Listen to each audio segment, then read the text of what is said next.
Rastafarians and Jews have cultures which seem to come from opposite ends of the spiritual spectrum.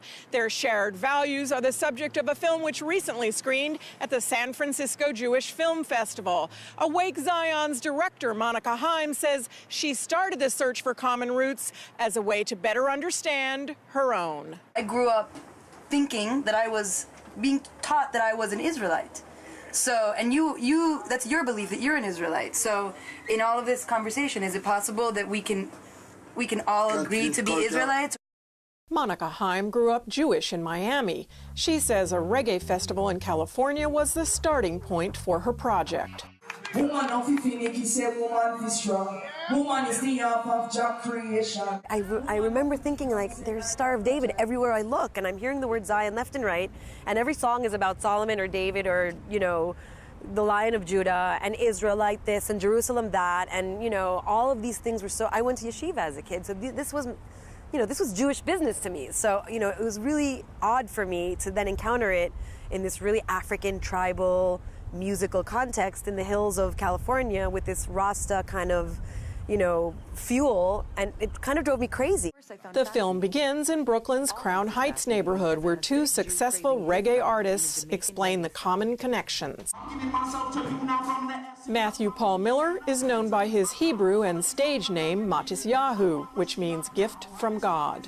When I got into reggae music, I was about, I think, 13 or 14. I started smoking herb, doing all kinds of different things. And I started listening to Bob Marley. And I started noticing, you know, wow, there's a big star David on the cover of the album, and things about Torah and God, and it's all Jewish. Douglas Bennett is better known as Dr. Israel. I got the name Israel in an Ayabengi compound in Jamaica. It was given to me as my Rasta name. Suddenly I was in this place where everybody was just linked with the drums, and we were reading from the Bible, and it was just like this amazing sort of like oneness.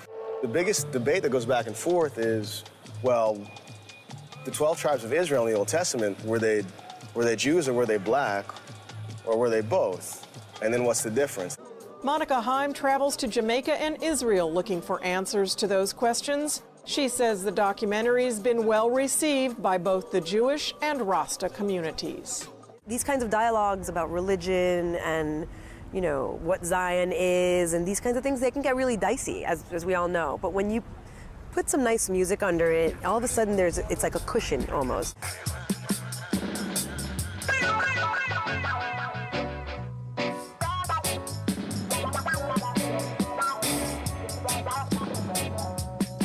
Haim says using music as a vehicle for the controversial topic has helped to make it attractive to a diverse audience. Rachel Silverman for JN1 in Oakland, California.